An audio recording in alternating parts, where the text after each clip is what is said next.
This week, I talk with Dave Filoni about his bromance with Jon Favreau. Plus, we check out the most stylish job here at Lucasfilm. This is the Star Wars Show from the Lucasfilm headquarters in San Francisco. Here's your hosts, Andi and Anthony. Hello, and welcome to the Star Wars Show, the only Star Wars show on the internet that is a Mandalorian spoiler-free zone. What? But I was so excited to come in today to talk about with the and all that. Yeah, the episode only came out yesterday, okay? We have to give the good people at home proper time to watch it before we can openly discuss it. Also, watch your language. This is a family show. Yeah, I guess you're right. But it's really good. Let's go to the news.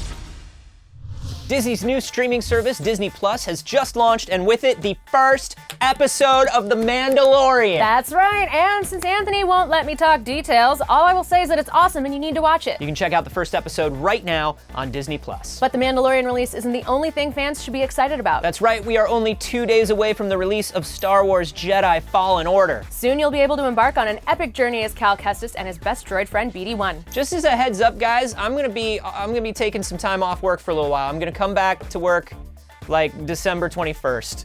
Is that cool? Hot on the heels of last week's Resistance Reborn, the journey to Star Wars The Rise of Skywalker continues with Force Collector by Kevin Shinnick. Force Collector follows a restless teenager who sets out to discover his connection to the Force. It doesn't hit store shelves until November 19th, but you can head to starwars.com/SWS right now to read an exclusive excerpt. General Mills has teamed up with the Star Wars app to help do good for the galaxy. Fans at home can scan participating General Mills products in the Star Wars app to launch an exclusive activity starring BB-8 and D-O. Every time you complete their mission, a meal will be donated to Feeding America. Download the Star Wars app to start playing today. And for more information on all the news we talked about today, along with all the Star Wars news from around the galaxy, check out starwars.com.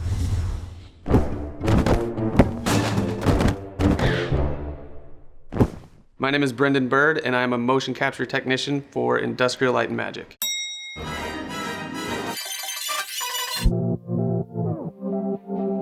There are 3 parts to my job. There's the first part, which is shooting on the stage. The second part is at the desk, taking all those motions, cleaning them up, putting it on the appropriate creature or character, and then delivering it to the different movies for different VR projects. Then the third part is I'm actually a motion capture performer myself. The way I first started here was, after 10 rejected interviews, I finally interviewed for a 3-week temp job. I didn't get it, and then the guy that got it in front of me didn't show up on Monday, so I came in on Tuesday. 3 weeks became 6 weeks, became 2 months, and then they were looking for some mocap actors and tried me out, and ever since then I've just been doing production and also doing mocap, and then a position opened up down on the stage and I went after it. So now I'm down here every single day. For the Solo movie, I was a stormtrooper chasing after Solo in the beginning that falls off his speeder bike. I also did the crowd work for the Wookiee slaves and the slaves that rebel against their masters. And then I was also the main stormtrooper that leads you through the experience, as well as some of the stormtroopers that you fight against. For Star Wars Secrets of the Empire, the Void experience, you have to have no shame to put on a mocap suit because it's not very flattering. You go put on your tight spandex, put on your markers. My favorite markers to wear are the pink ones, and get checked into the mocap system, and then figure out what shots we're gonna do. Obviously, it's very competitive to get a job here, but my advice to you, if you wanna work here someday, is to just stay persistent and continue studying films, continue working on your craft, whatever it may be, because in filmmaking, there's always a niche for different skill sets. I'm having fun, I'm living the dream. This job really isn't a job, but I would say after a full day of like stunt mocap and I have the aches and pains, then it kind of feels like a job.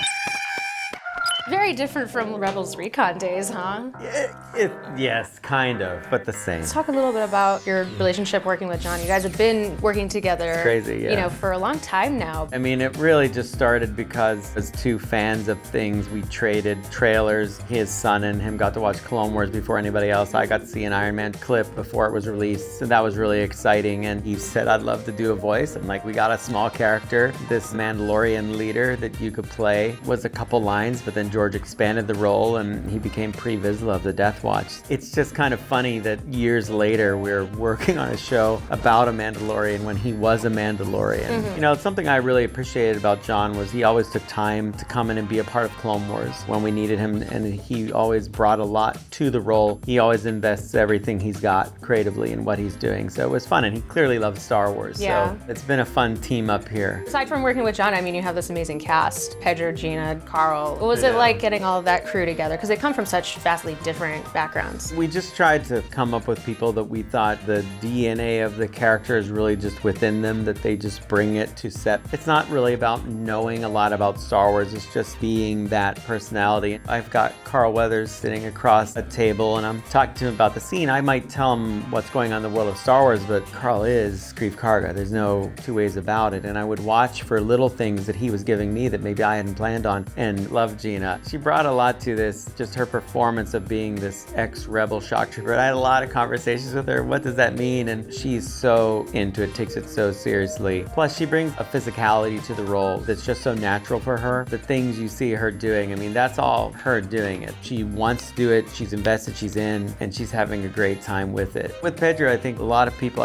would be like, what do you mean people aren't going to see my face? But he immediately understood what John and I were trying to do with this man with no name identity, and that he's working the lens of the helmet like it's the brim of a hat, and how he's angling that as giving us attitude, or it's like a brow. And he's fantastic with just his voice for what he brings to it. And again, it's about authenticity and physicality, and then we get both those things with him. What do you want the fans to take away from it? Just that it's Star Wars. I mean, I hope that's what I feel, and it's Star Wars that John and I love, and we're really excited and proud of it, and we're proud of our whole team that came together to make this show. We feel really good about it, and we want the audience to feel good. We want them to get that feeling of adventure and excitement. We like that we're not dealing with the bigger, moving, shaking moments of the galaxy, but kind of a gritty, underbelly, street level view, which to me reminds me more of what I pictured coming out of A New Hope. It's more in that realm of cantinas and villainy, but there's something brewing maybe, and that can be quite frightening, the not knowing of things happening outside of your view. When I was a kid watching Star Wars, the not knowing who this emperor is that they briefly mentioned in one scene in A New Hope, the not knowing the scale of things was rather intimidating in a great way. And so I think we're dealing with characters that are dealing with their daily lives, but then get affected by a greater galaxy. Are there any Dave cameos this season? We'll see. That's not a no. Yeah, we'll see. My feeling on that is I desperately try not to ruin these shows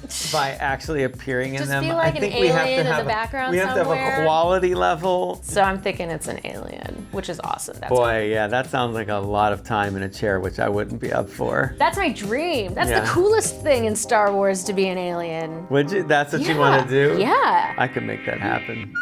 You're watching the Star Wars show. Hi, I'm Tom from Tom Spina Designs and Regal Robot. Hi, I'm Gordon Tarpley. I do lots of work with Tom.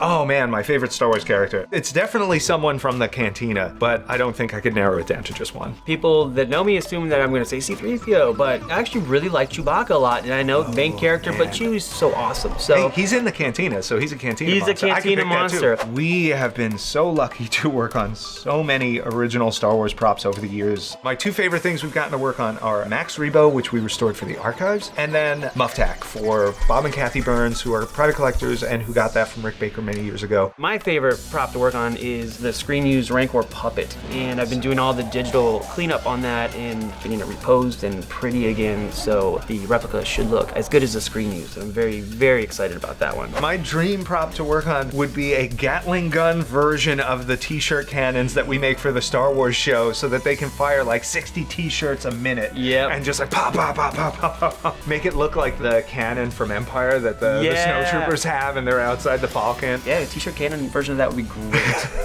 If I had to pick someone from Star Wars to join the Regal Robot team, what about like little kid Anakin? He was pretty handy too. Right? Yeah. But would you pay him at least? It depends on what state you're in. I guess the laws vary. Yeah. What Star Wars character would you not want to join the team? But little kid Anakin? Yeah. I love that Dave Filoni is so busy that you had to go down to LA to interview him. What can I say? He's a busy guy, but it's always great when I get to talk Star Wars with him. What do you say we keep this Mandalorian train going, huh? We want to hear your non-spoilery reviews of The Mandalorian's first 2 episodes. You can tweet them to us using the hashtag MandoReviewSWS, and we'll feature our favorites here next week. And as always, remember to like the video, subscribe to the channel, follow us on Twitter, Facebook, and Instagram. Thanks for watching, and may the Force be with you. Used to just walk down the hall to see a Dave Filoni. He's big time now. Take me to Hollywood, you say. I need to see Dave Filoni. You see a stretch limo go by on the street, and you're like, Dave? It's the stretch limo with the cowboy hat on top of it. It's got a cowboy hat on the back of the limo, yeah. That's how you know.